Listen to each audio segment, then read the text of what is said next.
monde diplomatique. Je laisserai à Dany Bruet, dans quelques instants, vous présenter son association. Sachez simplement, si vous n'avez pas entendu parler, vous n'avez pas eu d'informations sur le Cercle Condorcet, que le Cercle Condorcet a été créé en 1989 à l'occasion du bicentenaire de la Révolution.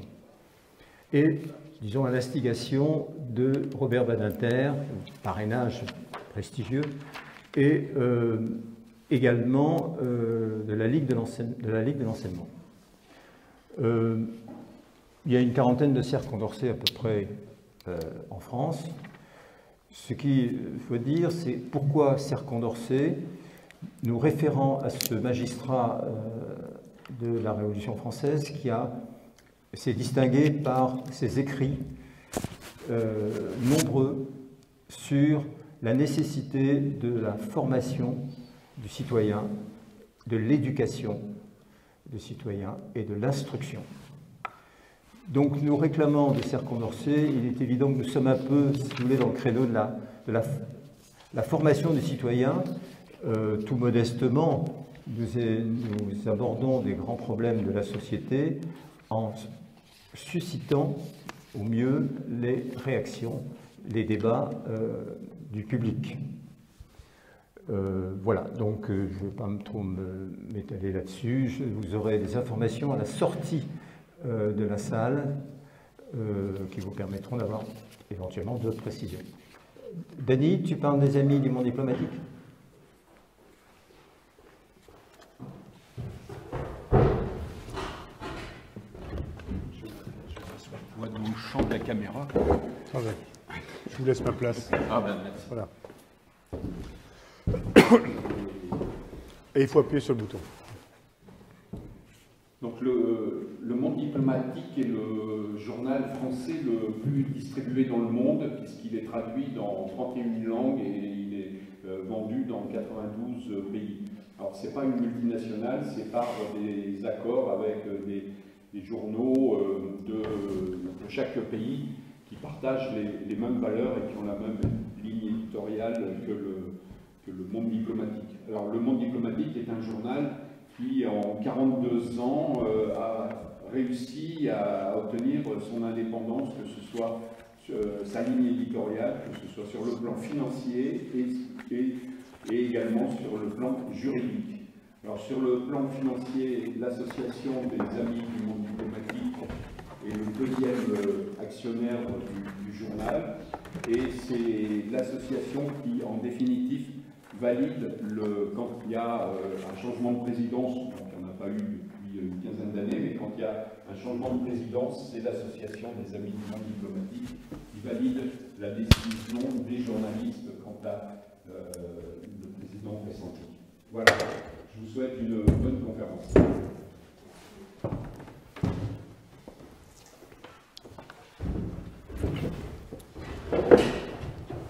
Voilà, donc je vais passer tout de suite la parole à M. Mehdi, que vous connaissez, je pense, tous, directeur de Sciences Po ex et professeur des universités. Je le laisse présenter, évidemment, la conférence. Nous avons réfléchi au sein du CA de Condorcet à quelques questions, éventuellement, mais évidemment, la parole sera donnée à la salle. Puis-je vous demander, M. Mehdi, combien de temps à peu près vous... Le temps que vous voulez, en fait. Ça peut être une demi-heure, ça peut être, je sais pas, enfin, on peut peut-être balayer le sujet, et puis ensuite avoir plutôt un moment d'échange, oui. Hein, plutôt qu'un cours ex cathedra. On est en fin de journée, on est tous peut-être un peu fatigués, y compris par cette actualité lancinante. Donc voilà, moi je vais peut-être vous donner quelques pistes de réflexion à la limite, et puis après, notamment autour des questions que vous m'avez adressées, imaginez un dialogue, si ça vous convient. Oui, tout à fait. Hein, voilà. Faire quelque chose d'un peu interactif. Très bien, parfait. Je préfère pour ma part.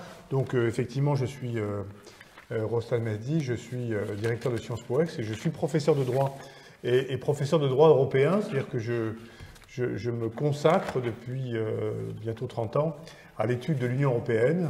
L'Union européenne a été, sous un aspect particulier, mon sujet de thèse, et puis j'enseigne ici, j'ai longtemps enseigné à la faculté de droit, et je suis professeur également au Collège d'Europe de Bruges, qui est une institution universitaire tout à fait connue, prestigieuse, sise à Bruges, comme son nom l'indique. On parle parfois à propos du Collège d'Europe d'une ENA européenne, ce qui n'est pas tout à fait vrai. Hein, c'est une école universitaire, ce n'est pas une école qui forme des administrateurs, loin s'en faut. Donc c'est la deuxième fois, je crois, que je participe à l'une de vos conférences, et je le fais avec grand plaisir. D'abord parce qu'on a eu l'habitude de vous accueillir, y compris l'Association des Amis du Monde Diplomatique. C'est vrai que nous sortons, enfin j'espère que nous sortons d'une période d'isolement, de confinement, ce qui a eu un impact sur notre politique en matière de conférences. On a accueilli beaucoup moins de conférences extérieures que nous le faisions et que nous le faisons habituellement. Et puis parce que j'ai plaisir à travailler avec vous, parce que vous êtes... Enfin, je sens qu'on est souvent en parfaite intelligence, en tout cas, sur le sens qu'il convient de donner à ce genre d'exercice. Moi, je suis très, très soucieux que cette maison soit ouverte sur la ville, soit ouverte sur la cité. C'est la raison pour laquelle, par exemple, jeudi, nous accueillons ici même la 5e conférence du cycle annuel Sciences Po dans la Cité, qui cette année est consacrée à ce que voter veut dire. C'est-à-dire qu'on prend une question que l'on va découper en petits morceaux chaque année. Alors l'année dernière, c'était, ou il y a 2 ans, les crises de l'Europe, et le cycle précédent, c'était sur la radicalisation. Et les problèmes de terrorisme. Et à chaque fois, on essaye de jeter un regard croisé de praticiens, d'universitaires, de juristes, d'économistes, de politiques, de sociologues et d'historiens. Donc voilà, vous êtes donc les bienvenus ici, cette maison est la vôtre. Alors, nous avons évoqué un thème de conférence et nous étions bien loin d'imaginer, lorsque nous nous sommes vus la dernière fois, que l'actualité serait à ce point bousculée. Et au fond, ce dont je vais vous parler ce soir peut vous paraître en total décalage par rapport aux enjeux, quoique. Je vais parler d'état de droit, je vais parler de valeurs, et on voit bien que le conflit auquel l'Europe, et plus largement le monde, est aujourd'hui amené à faire face, n'est pas sans relation, n'est pas sans rapport avec les valeurs. Avec les valeurs, notamment les valeurs de la démocratie. Bon. Après, on peut tout dire sur la provocation de l'OTAN, enfin, tout ça, mais rien de tout cela n'expliquera jamais que l'on attaque son voisin et qu'on en démonte les villes les unes après les autres et que l'on s'acharne sur des populations civiles désarmées. Voilà. Donc, le décor est posé. Alors, la question que je serais tenté de poser liminairement, c'est est-ce que l'Europe est en crise? Enfin, abstraction faite de tout ce que je viens de dire, de tout ce qu'on dira sur l'affaire ukrainienne, mais quand on parle d'état de droit, est-ce que l'Europe aujourd'hui est une Europe en crise? Alors, on le lit à longueur de colonne. On l'entend à longueur de journaux télévisés ou radiophoniques. L'Europe est contestée, elle est contestée dans les opinions, elle est contestée dans la profondeur des sociétés, elle est contestée par certains États membres. Et vous avez tous à l'esprit probablement les dissensions qui opposent les États membres les uns aux autres et les différends qui opposent l'Union européenne en tant qu'union, certains de ces États membres, à d'autres États membres. Et évidemment, les États membres auxquels on songe à ce moment-là, ce sont la Pologne, la Hongrie, accessoirement la Roumanie, un peu la République tchèque, un peu la Slovaquie, même si la République tchèque et la Slovaquie sont un peu sortis du radar à cet égard, et puis plus récemment la tranquille Slovénie, dont le gouvernement est passé aux mains de forces dites illibérales. Et je reviendrai dans un instant sur ce propos. Alors, quand on parle d'Europe, on est souvent appelé à mobiliser ou à évoquer le concept de crise. C'est-à-dire que l'Europe n'a jamais vécu en paix avec elle-même. si j'ose dire, puisque si vous regardez l'histoire de la construction européenne sur la longue durée, vous constaterez que cette histoire est jalonnée de crises innombrables. Dès le début des années 60, par commodité, je dirais l'Union européenne, même si à l'époque on ne parlait pas d'Union européenne, on parlait des communautés européennes, mais dès le début des années 60, l'Union européenne est secouée par des crises politiques et institutionnelles qui sont assez graves. Je n'en évoquerai qu'une seule, et elle parle particulièrement aux Français, c'est la politique de la chaise vide. Le gouvernement français, en 1965, décide de quitter les institutions européennes, en tout cas décide de quitter le Conseil, au motif que le gouvernement français n'accepte pas que le mode de décision bascule de l'unanimité à la majorité qualifiée. C'est ce qui était prévu pour toute une série de sujets. Simplement, le gouvernement français et le général de Gaulle considèrent que les intérêts de la France ne peuvent pas être l'objet d'un marchandage majoritaire. Puisqu'évidemment, si vous mettez en place un système de décision à la majorité, fût-elle qualifiée, c'est-à-dire renforcée, eh bien, c'est que vous intégrez l'hypothèse, ne serait-ce que l'hypothèse de votre propre mise en minorité. Or, pour un gouvernement français, dans une Europe à 6, ça n'est pas moins vrai dans une Europe à 27, il est extrêmement difficile d'accepter l'idée que l'on puisse être minorisé, c'est-à-dire être contraint à faire quelque chose que l'on n'a pas envie de faire. Tout simplement, on appartient à un ensemble qui fonctionne selon des règles qui sont en principe des règles partagées.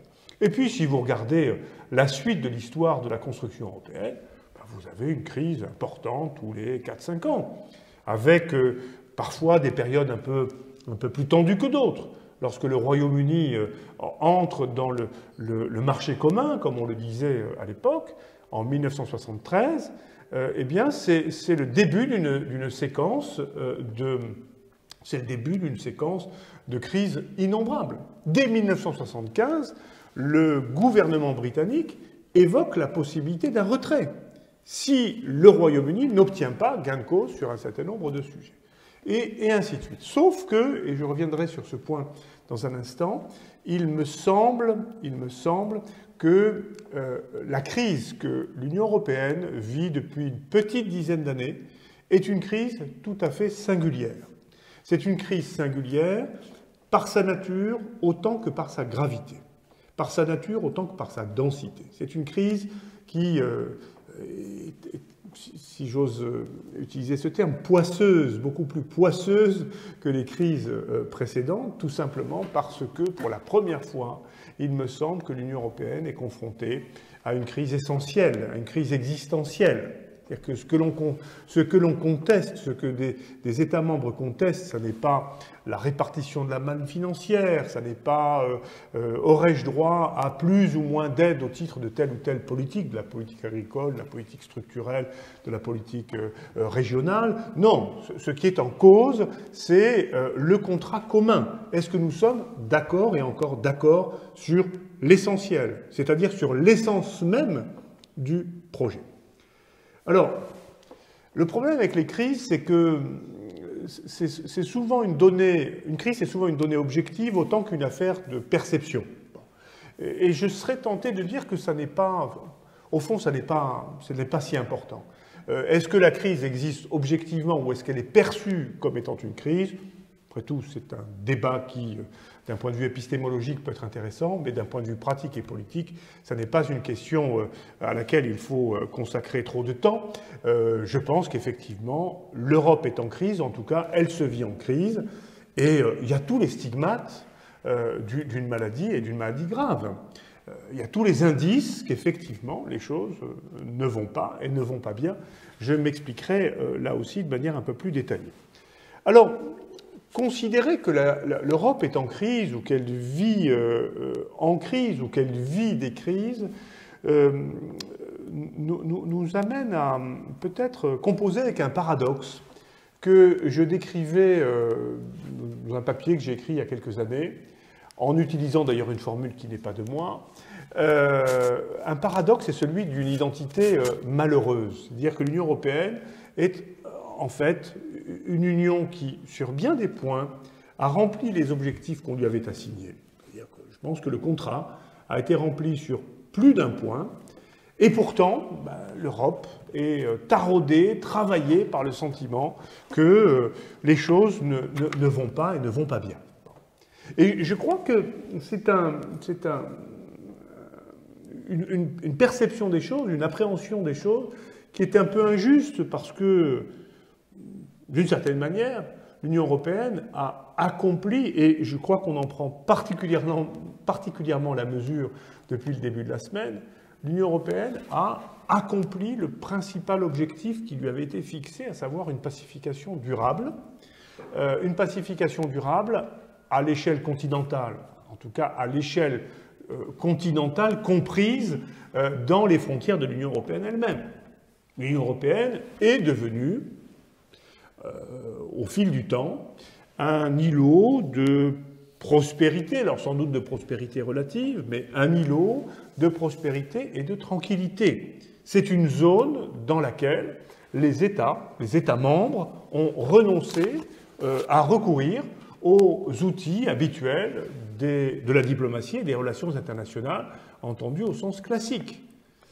On ne se fait plus la guerre, on ne se fait pas la guerre, on ne se fait pas la guerre entre États membres, et en principe, on ne se fait pas la guerre entre démocraties. Les raisons d'ailleurs de se faire la guerre existent. L'Alsace et la Lorraine est revenue à la France, Dieu merci. La Wallonie reste belge, ça n'est pas un sujet. Mais il y a des États entre lesquels les relations peuvent parfois être extrêmement tendues pour des raisons éminemment symboliques. Je prendrai un exemple parce que c'est celui qui me vient à l'esprit.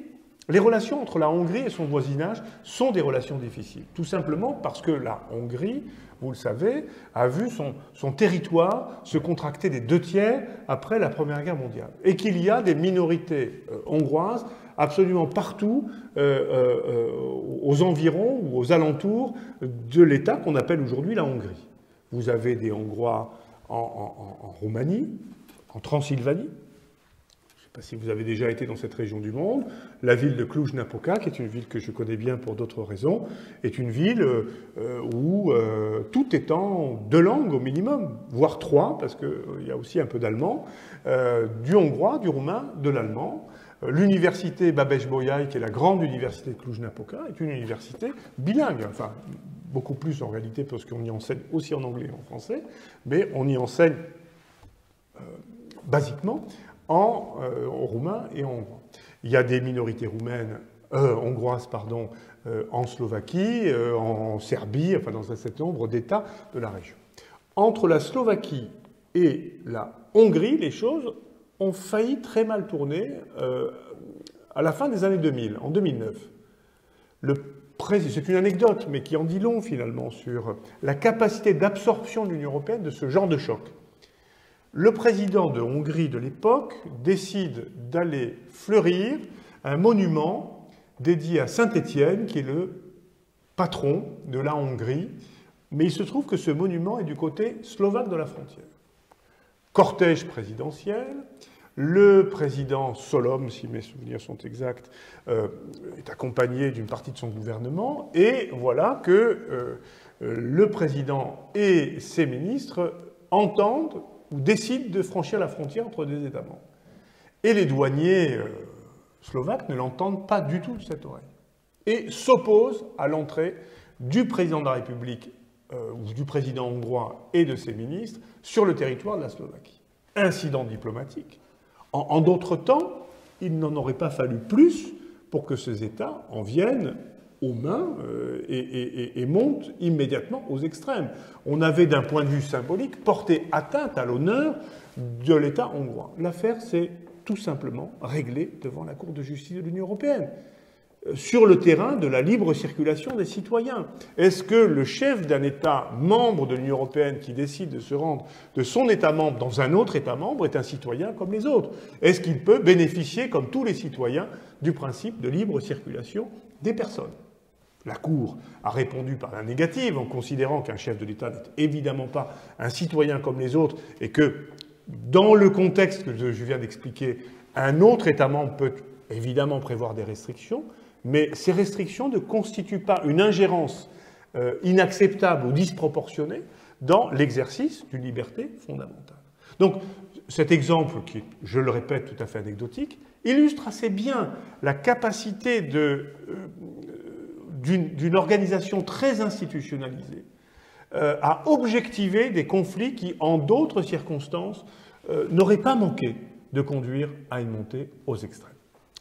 Donc l'Europe a quand même rempli son objectif à cet égard. Il y a eu incontestablement une pacification durable et sans doute propice à un partage de la prospérité à l'échelle du continent, en tout cas d'une partie du continent, même si d'ailleurs les frontières de l'Union européenne coïncident aujourd'hui pratiquement avec les frontières de l'Europe géographique, puisque effectivement l'Union européenne va jusqu'aux frontières de la Russie, on le sait, et on le sait particulièrement depuis le début de la semaine, les États baltes, la Roumanie, la Pologne, la Slovaquie, autant d'États qui sont en contact soit avec l'Ukraine, soit avec la Biélorussie, soit avec la Russie elle-même.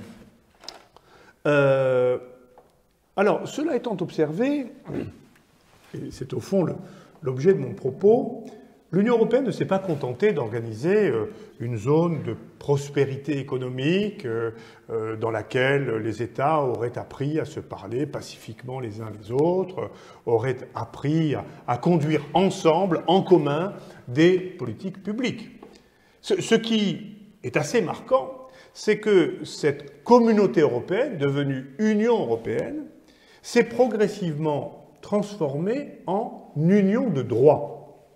J'utilise cette formule, je ne sais pas si vous l'avez déjà entendue, union de droit, communauté de droit, union de droit. C'est une formule qui fait clairement écho à l'expression d'état de droit.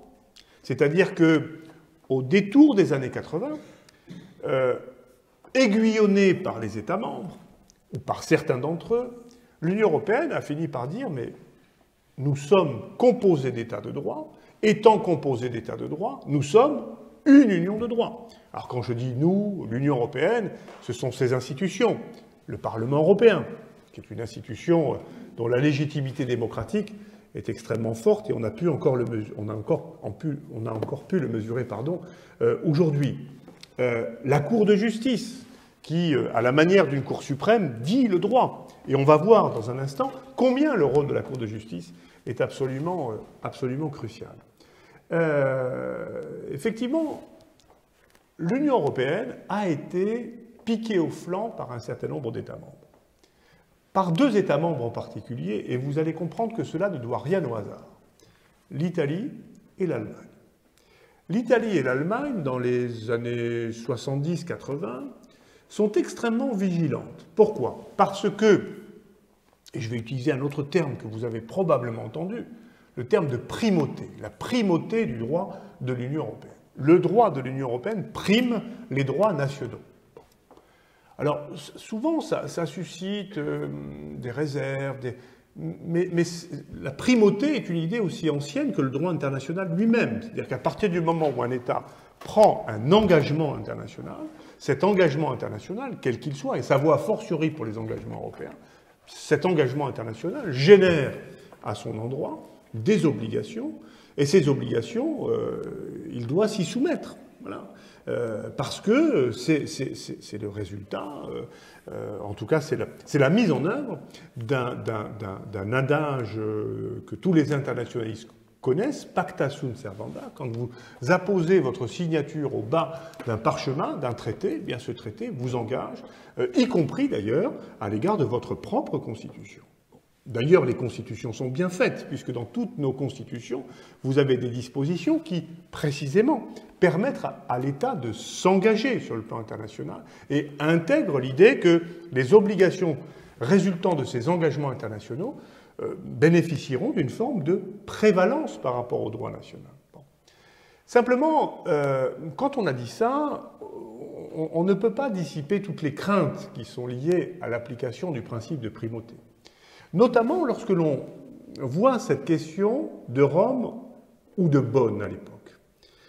L'Italie et l'Allemagne sont les deux seuls États membres à avoir connu des expériences totalitaires très traumatisantes. Dans un cas, vous avez un État qui qui a fait l'expérience du fascisme, même si je ne compare pas le fascisme au nazisme, parce que je pense qu'il y a des points communs, mais il y a aussi des particularités propres à chaque système. L'Allemagne a fait cette expérience radicale du nazisme, radicale à tous égards, évidemment.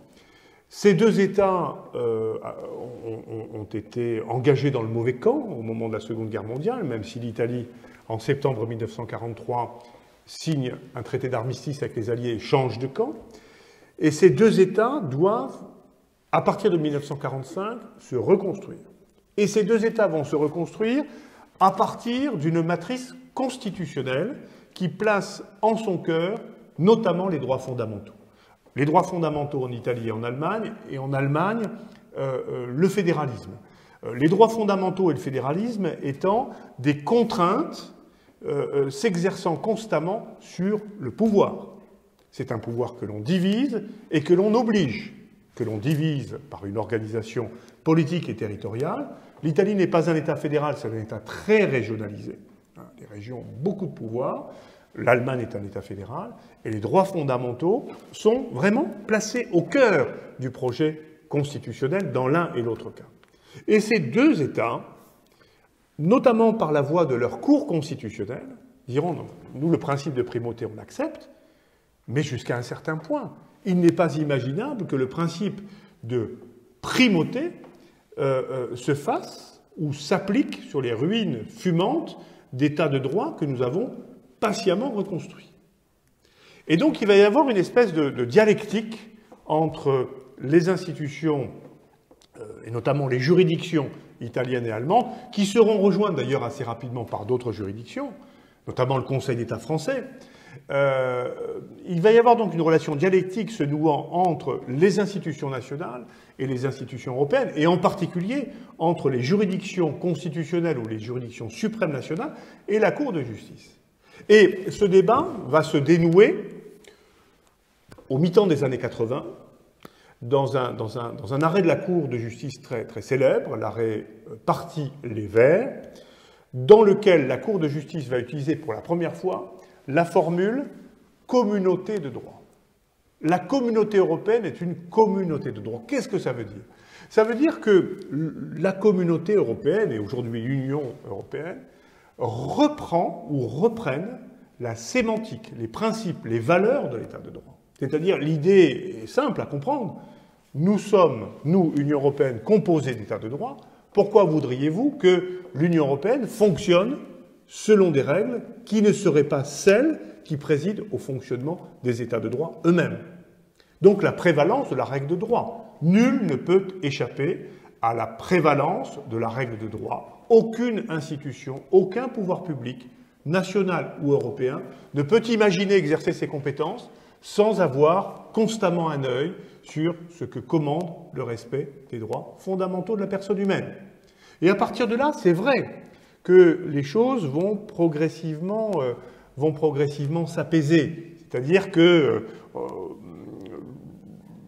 les États membres et les juridictions, notamment constitutionnelles ou suprêmes, la Cour constitutionnelle fédérale allemande de Karlsruhe, la Cour constitutionnelle italienne, la Cour constitutionnelle belge, le Conseil constitutionnel en France, le Conseil d'État, vont peu à peu s'accorder avec la Cour de justice pour considérer qu'effectivement, il y a une sorte d'acculturation des principes qui président à l'état de droit par l'Union européenne et que, au fond, jusqu'à preuve du contraire, l'Union européenne est perçue comme un équivalent des états de droit et qu'il n'y a plus d'inquiétude. Alors ça n'exclut pas la vigilance, mais il n'y a plus d'inquiétude à avoir a priori.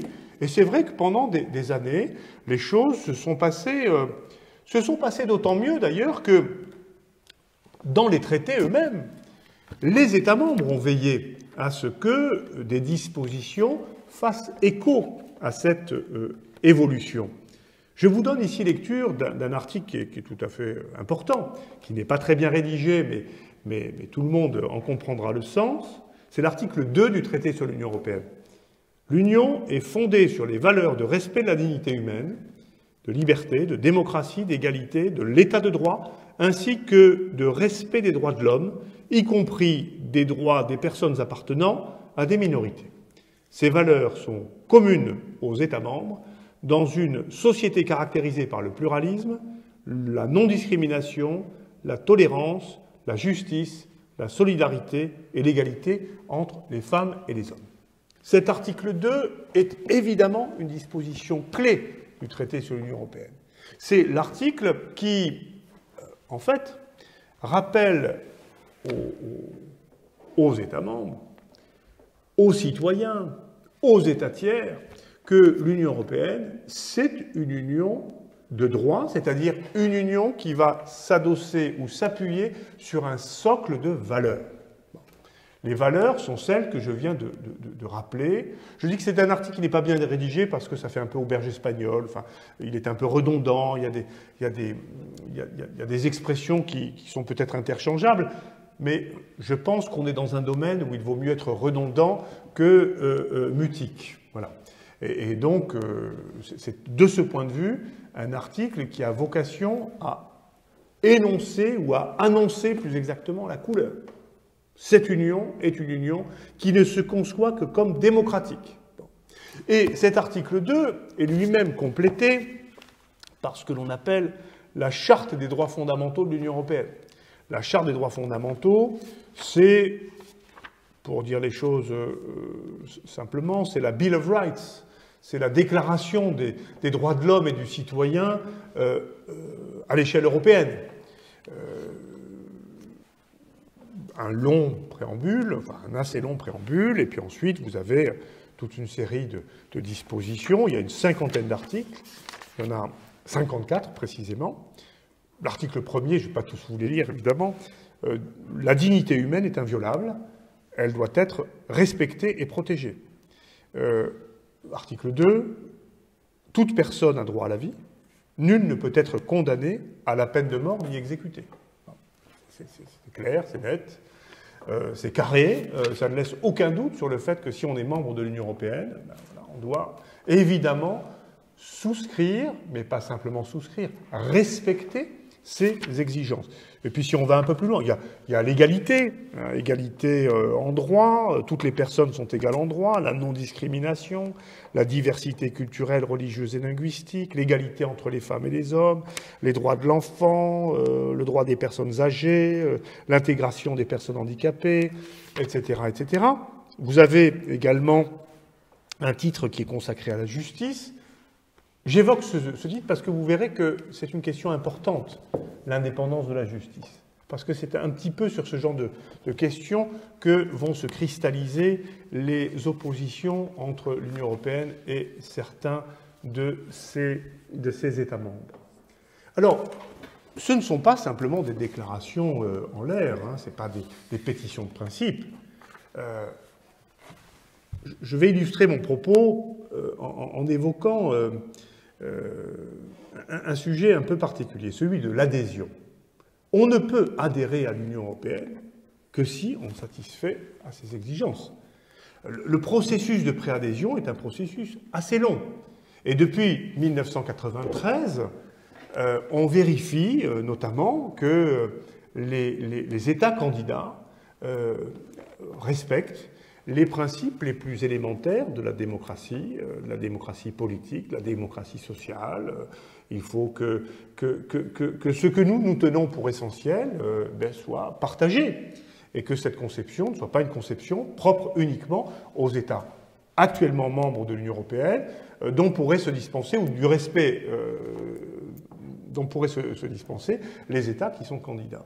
Donc, être candidat, c'est aussi apporter la preuve que l'on est attaché à ces principes et que l'on est surtout capable de les faire vivre et de les respecter.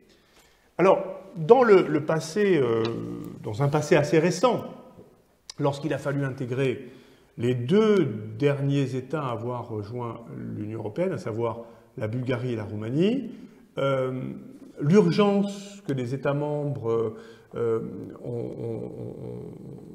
ont estimé liée à cet élargissement, ont amené ces États membres à mettre en place ce qu'on appelait le MCV, c'est-à-dire le mécanisme de coopération et d'évaluation.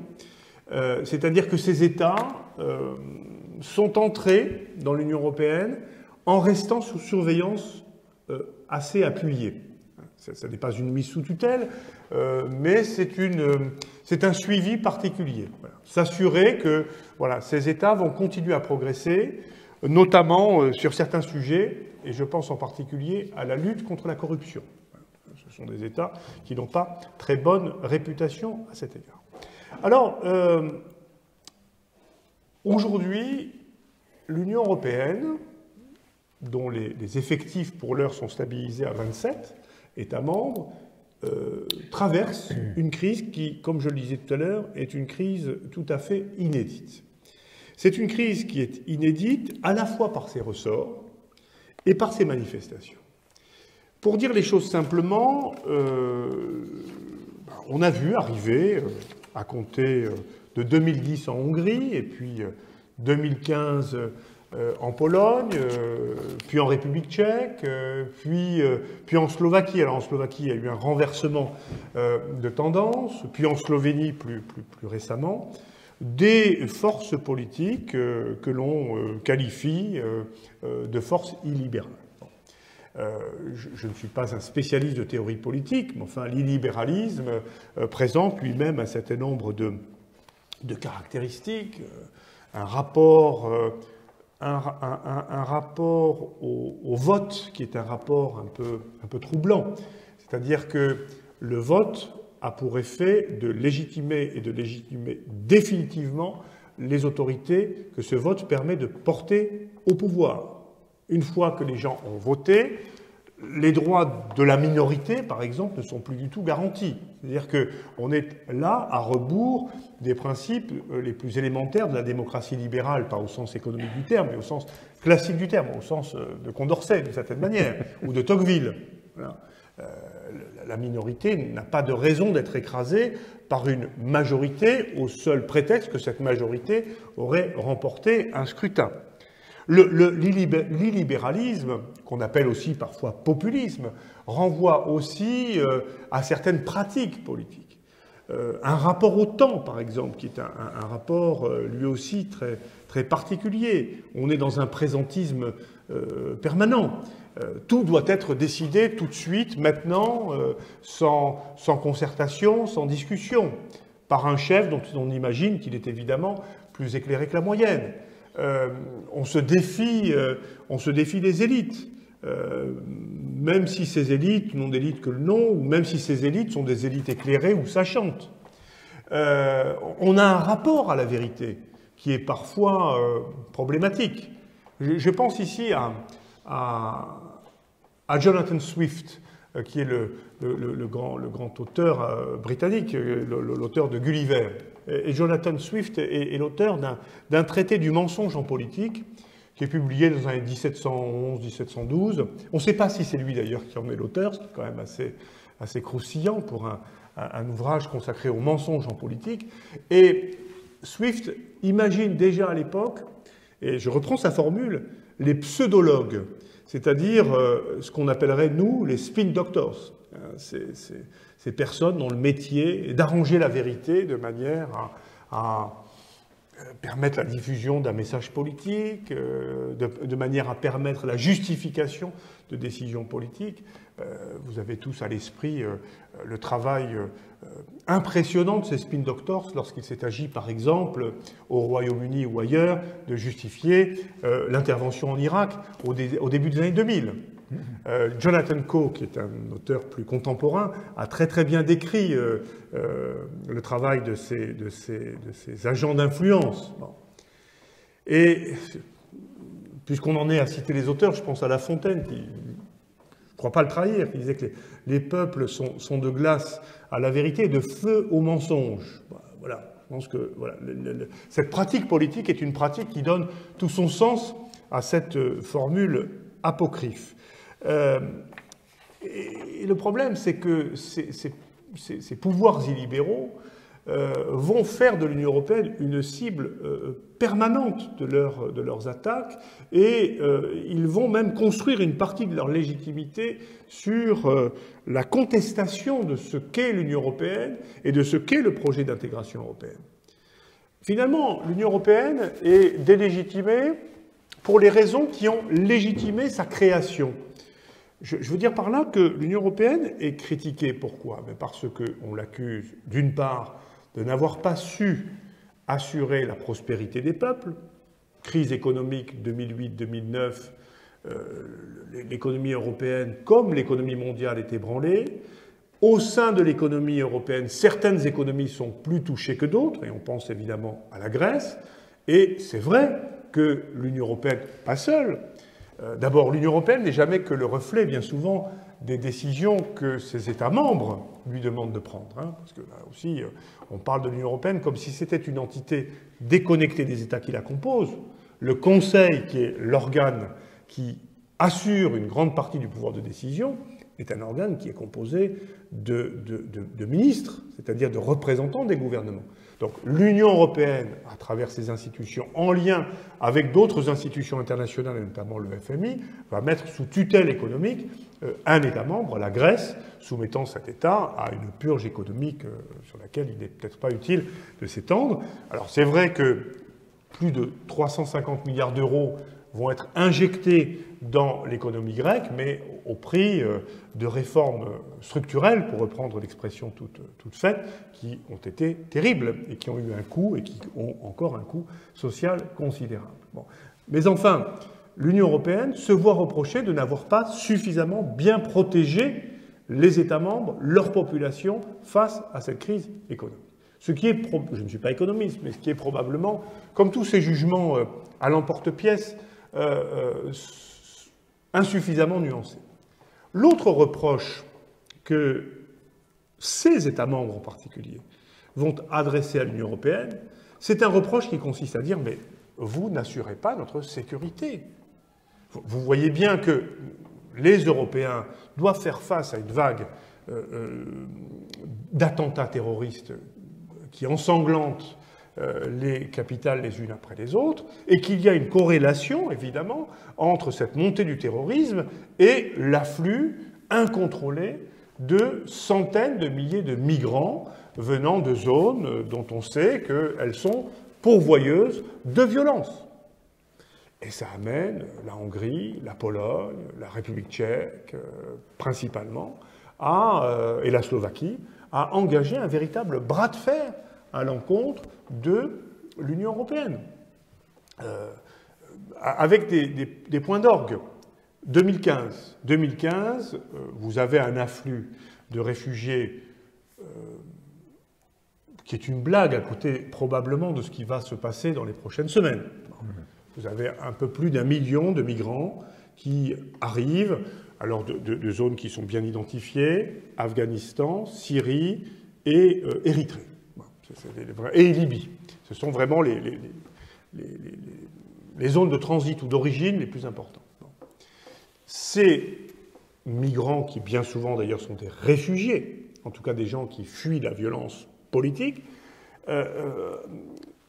atterrissent ou aboutissent dans 2 États membres principalement, à ce moment-là, l'Italie et la Grèce. Et la Grèce, à qui d'ailleurs on demande d'assurer la police des frontières ou la police aux frontières, alors que la Grèce peine difficilement à sortir de la crise économique que j'évoquais précédemment, avec des services publics qui sont tout à fait ravagés et souvent incapables de remplir les missions que l'on attend d'eux. Ces 2 États sont littéralement en thrombose, ils suffoquent, ils ne parviennent pas à gérer ces flux. Donc, évidemment, il y a des gens qui empruntent d'autres routes, il y a des gens qui arrivent à quitter la Grèce ou l'Italie et qui ne savent parfois pas où aller, soit c'est l'Angleterre, soit c'est l'Allemagne. Et face à cette situation, au creux de l'été 2015, la chancelière Merkel prend une décision qui est à l'honneur de l'Allemagne. Elle dit, écoutez, nous on suspend Schengen, on ouvre les frontières, ceux qui veulent venir en Allemagne viennent en Allemagne. Alors on a entendu tout et n'importe quoi à ce moment-là, y compris des imbécilités du genre « Ah oui, l'Allemagne est confrontée à un problème démographique, elle a trouvé là un moyen de le régler ». J'ai coutume de rappeler qu'il y a sans doute des moyens politiquement moins risqués quand on est un gouvernement conservateur, il y a des moyens moins risqués de régler un problème démographique que d'ouvrir ses frontières à 1 million de réfugiés syriens. Bon. Et dans ce contexte-là, la Commission européenne va prendre une décision qui consiste à relocaliser une partie des réfugiés qui restent encalminés en Grèce et en Italie, à peu près 200 000 personnes. Et la Commission, en lien avec le Conseil, dit écoutez, voilà, on va répartir ces groupes humains dans les différents États membres. La France, par exemple, devait, et j'utilise l'imparfait car ça n'est advenu que très partiellement, devait accueillir 36 000 réfugiés. Un réfugié par commune, hein, en gros. Hein. Les États baltes devaient en accueillir alors entre 70 et 200 chacun. La Pologne devait en accueillir quelques milliers, et encore, la République tchèque devait en accueillir 500 ou 600. Enfin, l'effort était réparti. Simplement, la Slovaquie, la Hongrie, soutenue par la Pologne, introduisent un recours contre cette décision, un recours devant la Cour de justice. Ces États considèrent que, alors que cette mesure a été adoptée au nom de la solidarité entre les États membres et au nom de la solidarité humaine, ces 3 États considèrent que cette décision porte atteinte au principe de solidarité. Pourquoi ? Parce que l'on va obliger des États qui ne veulent pas accueillir de réfugiés, on va obliger des États qui, comme la Pologne, affirment dans le prétoire de la Cour de justice, nous sommes une société ethniquement homogène, des formules que l'on n'aurait jamais osé proférer quelques années auparavant. Le gouvernement polonais, au soutien de la Slovaquie et de la Hongrie, dit « Nous sommes des sociétés ethniquement homogènes, nous ne voulons pas accueillir ces réfugiés. Et la solidarité vous commande de tenir compte de nos attentes et de nos particularismes. » Vous imaginez combien le climat va se dégrader à partir de là. Combien le climat va se dégrader et combien l'opposition va se cristalliser précisément sur cette Union européenne qui veut imposer à des États souverains des politiques dont elle ne veut pas. Et on voit se développer en réaction, d'une certaine manière, dans ces différents États membres, des pratiques politiques qui sont de plus en plus inquiétantes. Une espèce de frénésie législative qui amène les autorités hongroises ou polonaises à adopter des dizaines de lois dont le seul objet est de porter atteinte à la liberté syndicale, de porter atteinte à la liberté académique, de porter atteinte à l'égalité de droits entre les hommes et les femmes, de porter atteinte à la liberté d'aller et de venir, de porter atteinte à la liberté d'informer, à la liberté d'expression, de porter atteinte à un principe qui est un principe absolument clé, le principe d'indépendance des tribunaux. Vous avez deux pays, qui de ce point de vue ont développé des pratiques qui sont des pratiques extrêmement préoccupantes. Ces 2 pays sont la Pologne et la Roumanie.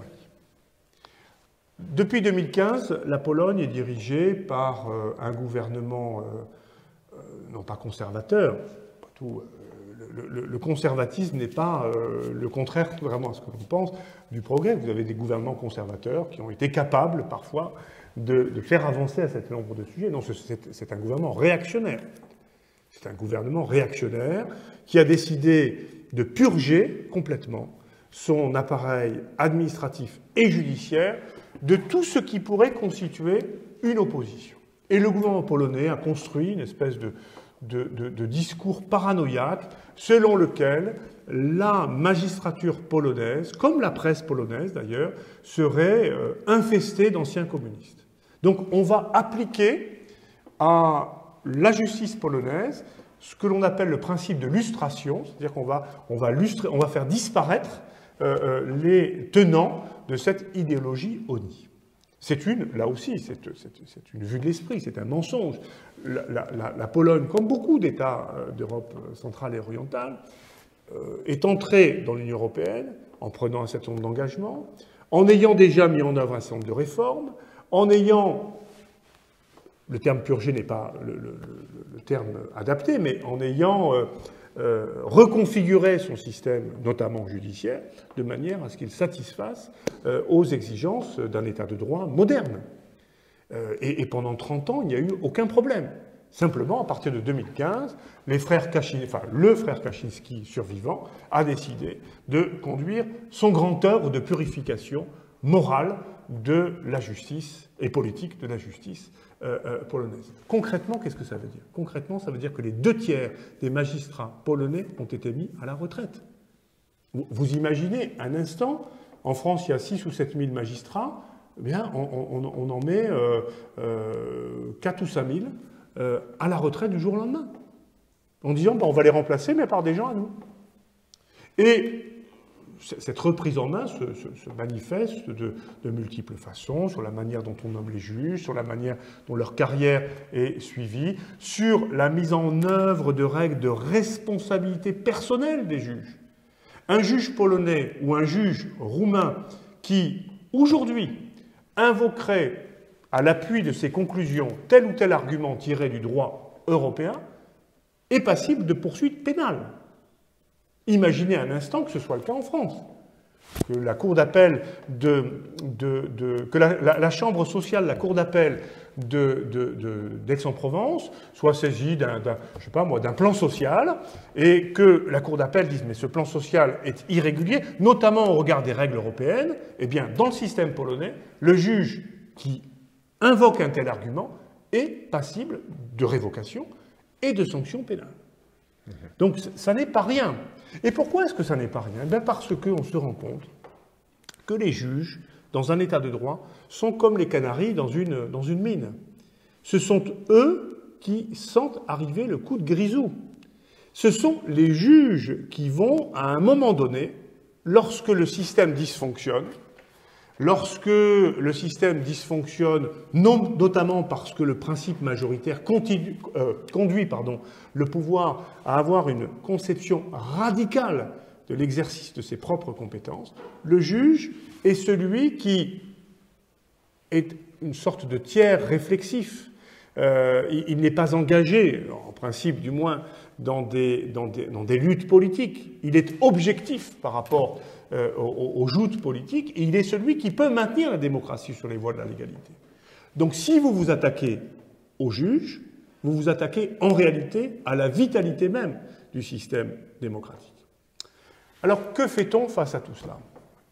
Est-ce qu'il y a des moyens de contraindre un État qui ne respecte pas les règles les plus élémentaires de l'État de droit? Est-ce qu'il y a un moyen de contraindre cet État à se soumettre à ses obligations?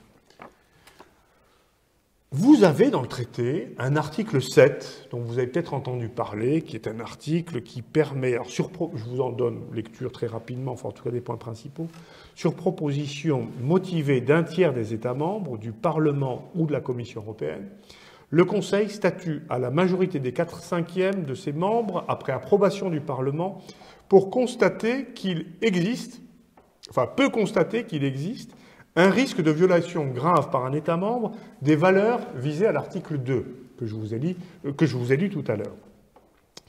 Avant de procéder à cette constatation, le Conseil entend l'État membre en question et peut lui adresser des recommandations, en statuant selon la même procédure. Le Conseil européen, statuant à l'unanimité sur proposition d'un tiers des États membres, de la Commission, etc., peut constater l'existence d'une violation grave et persistante par un État membre, des valeurs visées à l'article 2, après avoir invité cet État membre à s'expliquer. Et puis enfin, l'étape d'après, c'est qu'on peut décider, à la majorité qualifiée, de suspendre de certains de ses droits l'État membre mis en cause. Simplement. Vous avez vu combien la lecture de cet article 7 est laborieuse. C'est compliqué. Alors, c'est compliqué. Peut-être est-ce normal, d'ailleurs, que ce soit compliqué. Les États membres ne souhaitent pas qu'on leur mette la tête sur le billot trop facilement. Mais simplement, on voit que quand on est confronté à des problèmes bien réels, il est absolument impossible de mettre en œuvre ce dispositif. Pourquoi? Bien parce qu'on en retient une lecture qui est une lecture essentiellement politique et très peu juridique. Les États auront souvent quelques scrupules à contribuer à l'engagement de cette procédure. Pourquoi? Parce qu'il n'y a pas un État qui ne se dise à un moment donné, mais est-ce que je suis bien sûr qu'un jour, moi-même, je n'aurai pas à répondre de mon comportement dans le cadre de cette procédure? Est-ce que je suis certain que je suis absolument irréprochable? Bon, on sait bien que non. Donc cet article 7 est un sabre de bois dont personne n'a jamais obtenu l'utilisation. Pour autant, est-ce que ces États peuvent faire comme bon leur semble? Non. Pourquoi? Eh bien parce que si le Conseil, si les États membres au sein du Conseil n'ont jamais utilisé cet instrument, si la Commission européenne elle-même a souvent été pour le moins réticente à l'idée d'exercer de véritables pressions sur les États membres, si le Parlement européen a exercé sa fonction tribunicienne, mais sans aller jamais au-delà, il y a une institution qui a exercé la plénitude de sa responsabilité, c'est la Cour de justice. C'est-à-dire que la Cour de justice a rendu, depuis 3 ou 4 ans, une vingtaine ou une trentaine d'arrêts qui mettent en évidence les illégalités commises par le gouvernement hongrois, par le gouvernement polonais, par le gouvernement roumain, par le gouvernement slovaque. Et ces États membres ont été très clairement mis en cause, et ces mises en cause sont toutes solidement articulées à un raisonnement juridique. La Pologne a manqué au principe d'indépendance de la justice pour telle et telle raison. La Pologne, la Hongrie, la Slovaquie, etc., ayant été condamnées, devraient en principe en tirer les conséquences. Simplement, on est entré dans une sorte de fuite en avant. En octobre 2021, le tribunal constitutionnel polonais a adopté une décision qui est une première, c'est une décision tout à fait inédite, une décision par laquelle le tribunal constitutionnel polonais affirme que la Pologne refuse la primauté du droit de l'Union, y compris la primauté de l'article 2, sur la constitution polonaise. Et que, à partir de là, la Pologne ne se sent plus liée lorsqu'il est question d'indépendance de la justice, lorsqu'il est question d'identité nationale, la Pologne n'est plus liée par le droit de l'Union européenne. La Hongrie, le gouvernement hongrois a essayé d'obtenir la même chose de sa Cour constitutionnelle. Il n'est pas parvenu à le faire parce que la Cour constitutionnelle hongroise a dit non, il n'est pas question que nous nous engagions sur ce terrain-là.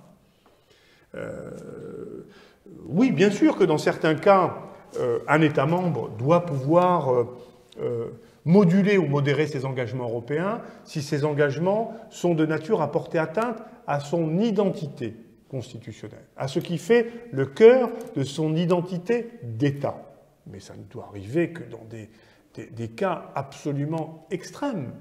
Et pour en arriver à cette conclusion, il faut que l'on ait probablement épuisé toutes les voies qui permettent de contourner la difficulté ou le conflit. Simplement, ce qui est en principe l'exception est devenu la règle, notamment pour le gouvernement polonais. Alors les choses ont bougé ces derniers jours.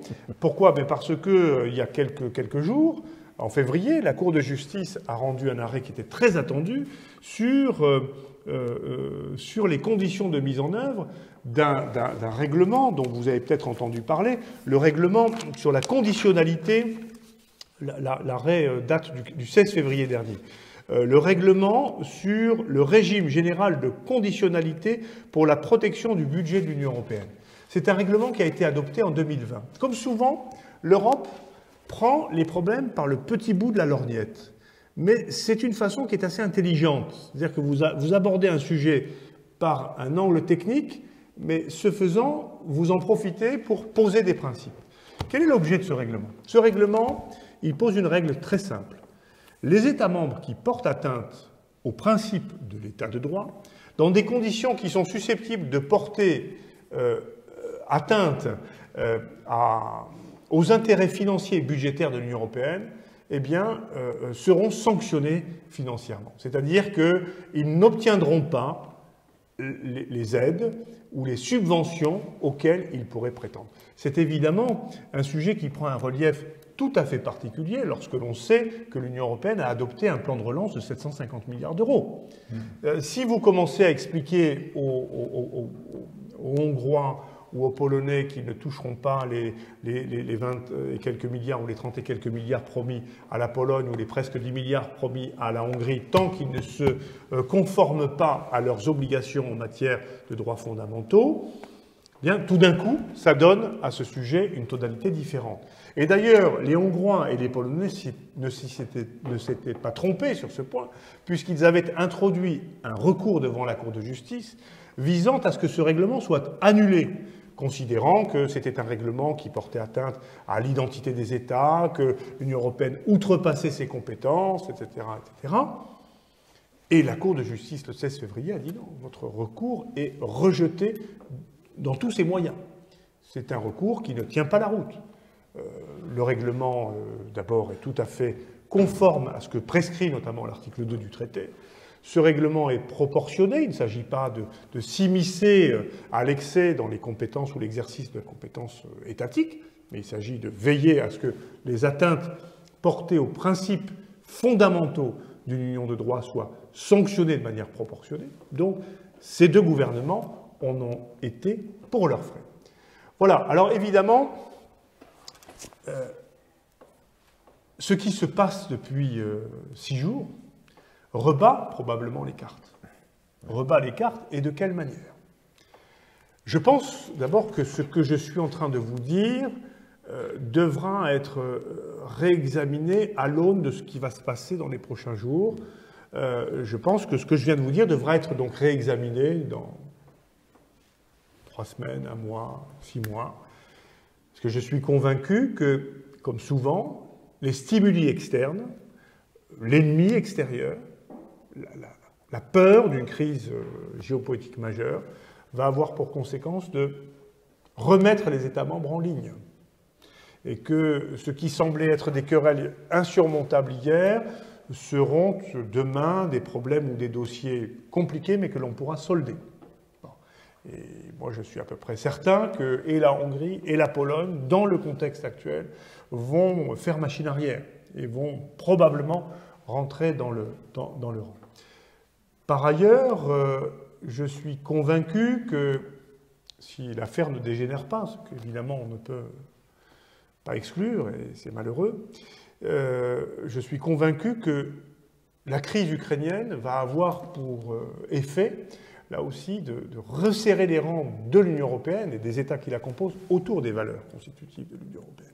C'est-à-dire que l'État de droit et tout ce que ça comporte sont évidemment au cœur de la réaction, et de quelle réaction d'ailleurs de l'Union européenne, en quelques jours, capable de se mobiliser, capable d'utiliser ce qu'on appelle la facilité pour la paix, il y a une certaine ironie d'ailleurs là-dedans, qui est une ligne budgétaire qui a été mise à contribution pour mettre à disposition de l'État ukrainien 450 millions d'euros qui lui permettront d'acquérir de l'armement. Donc je pense qu'effectivement, et c'est un paradoxe, finalement, Poutine obtient le renforcement de 2 entités dont il espérait l'affaiblissement, voire la disparition, l'Union européenne et l'OTAN. Quand même étonnant de voir la Finlande ou la Suède désormais envisager leur adhésion à l'OTAN, alors que ce sont des États qui avaient fait de leur neutralité, alors pour des raisons différentes dans un cas et dans l'autre, des principes constitutifs de leur être même, enfin de leur existence même. Donc, Poutine réussit cet exploit de remettre en selle l'OTAN et de renforcer les liens de solidarité entre les États membres.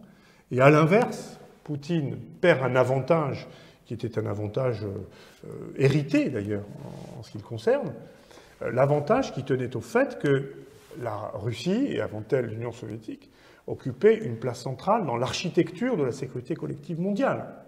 Or, aujourd'hui, la Russie est complètement démonétisée. C'est-à-dire que la Russie va être complètement isolée, y compris au sein de ce système de sécurité collective, que son comportement d'ailleurs fragilise gravement, tout simplement parce que je pense que nous nous retrouvons dans une situation qui ressemble un petit peu à la situation qui était celle du monde en 1950 au moment de la guerre de Corée. Effectivement, l'Union soviétique a bloqué le Conseil de sécurité, mais le Conseil de sécurité a été contourné par l'Assemblée générale. Et l'Assemblée générale peut contourner le Conseil de sécurité sur la base d'une vieille résolution qu'on appelle la résolution Acheson, c'était le nom du secrétaire d'État américain de l'époque, qui a fait que, devant le blocage du Conseil de sécurité, c'est l'Assemblée générale qui a pris la main. Or, aujourd'hui, la Russie est minoritaire au sein de l'Assemblée générale. Voilà ce que je pouvais vous dire à grands traits. Je ne suis pas forcément entré dans le détail, mais au fond, la discussion que l'on va avoir maintenant nous permettra peut-être d'approfondir nos réflexions. Je vous remercie de votre attention.